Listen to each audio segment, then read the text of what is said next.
माँ बहन बाबू भैया सब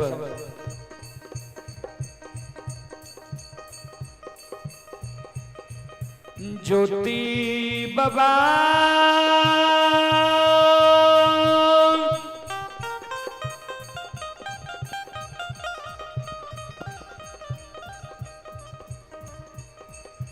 बगल में गो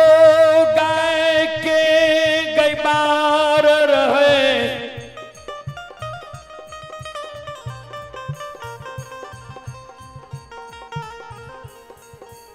गैबार लग जाए छई गैबार के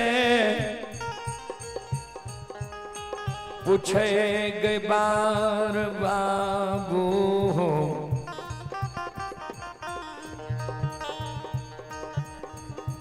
तोरा एक प्रेम रूपी शब्द पूछे छिया हमरा बता दे संत शिरोमणि त्रोदा बंधु माँ बहन बाबू भैया सब ये भक्ति के बस भगवान बसे छै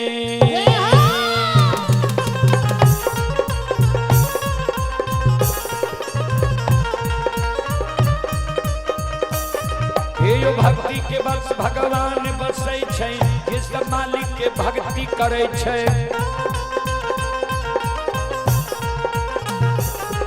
आये ओकर बेड़ा पार करल कै आये घड़ी में भोर गोसाई उठबै छै पल में परले मचाइए दै छै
आई धर्म की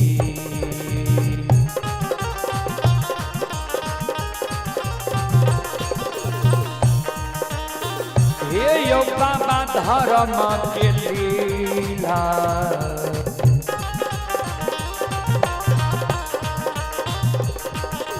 अपार छै कृष्ण भैया बाबा ये यो छलै दुनिया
धर्म के लीलाई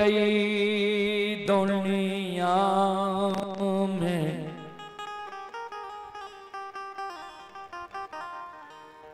अगमा आयपा आ रहे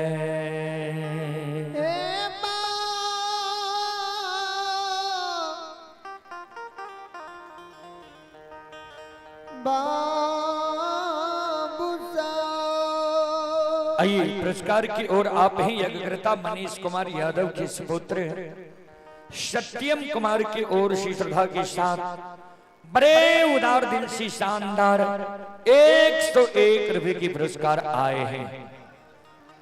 श्रद्धालु को बहुत बहुत धन्यवाद, लाख लाख शुक्रिया। ये श्रद्धालु की ओर से 201 रुपए की पुरस्कार